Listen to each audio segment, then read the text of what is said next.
Choosing the wrong trim color can cost you thousands of dollars in repainting, and most people get it wrong because they're following outdated rules. So today, I'm going to show you a foolproof way to get your trim color right forever.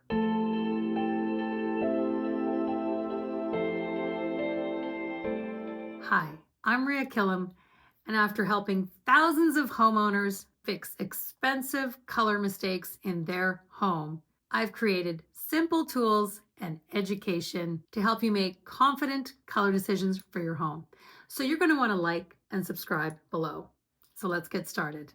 So first of all, let's just bust some color myths right away about trim color. Number one, no, you don't need to agonize over 50 different whites. Number two, no, builder's white from the can is not always going to be right. And number three, no, you can't just choose a trim color that's slightly lighter than the walls. That's actually the worst mistake because it will make your trim color look dirty. So here's what really matters.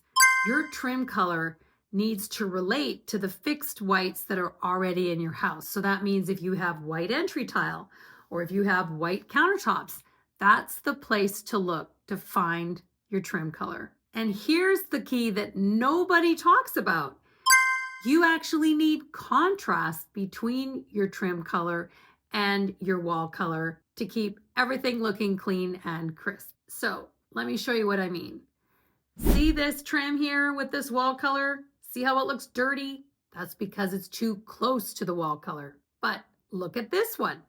This one is exactly right because there's enough contrast between the trim and the wall color. It's the reason why when you open up a trim brochure from any paint company, you're looking at whites and off-whites. Why? Because that's the color trim should be, not some diluted version of your existing grays, for example. So there are really only 4 useful gradations of white that you need to know, and they are located on the back of the Understanding Undertones neutral color wheel that I invented. There they are, and now they are blue white, true white, off-white, and cream. Next, all you have to do is figure out which gradation of white is right for your room or like an open layout space that you might be looking at. Number 1, look at the permanent white finishes like countertops and tile.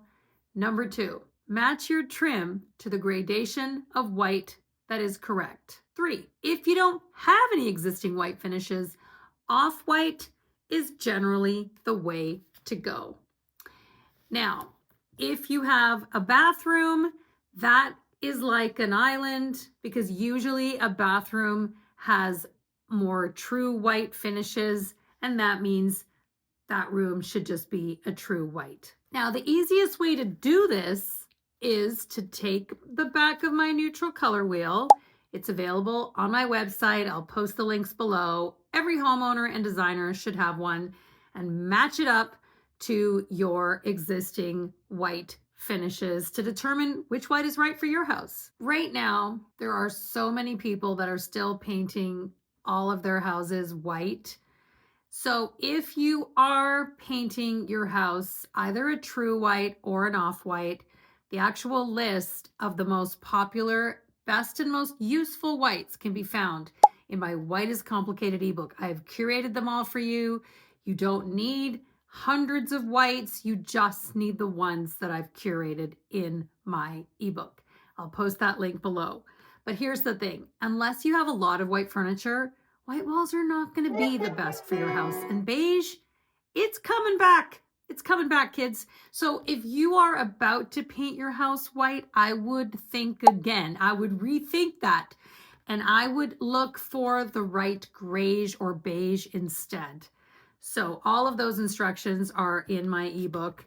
However, coming back to my point, which is if you have off-white walls right now or true white walls, then yes, your trim can be the same color. So if you want to do a deeper dive onto understanding the world of how to choose color, neutrals and whites, you will find both of my ebooks linked below because you're going to need both of them. You can buy them in a bundle along with my color wheel, and each one comes with a full list of curated paint colors, I have done the hard work for you. There's a big trend right now to painting all trim and doors either a beige or a grayish, and I just wouldn't do that because it'll be so expensive to paint it all out again when the time comes. And also, you still need to coordinate all your decorating around that because there's no such thing as a neutral that is so neutral that it doesn't clash with any other neutral. And most people have a neutral house anyway.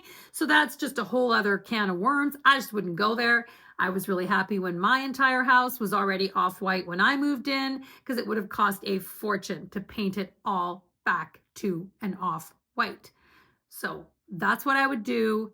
Just skip that trend. If you're looking for color, introduce it on your walls to begin with, because that's where trends are going. But remember, you don't need to overcomplicate this. Match the whites already in your hard finishes, ensure good contrast, and stick with classic whites that won't date. If you need help with your new build, your renovation, just an open layout paint color, your kitchen or your bathroom, I have an e-design team. We work with clients all around North America, and we would be thrilled to help you with your space. So I'll also post those links to those packages below. Hit subscribe for more practical advice that'll save you from big and expensive mistakes. And leave a comment below. What is your biggest challenge with choosing trim colors? Because it's the #1 question that I get. Thanks for watching, and I'll see you next time.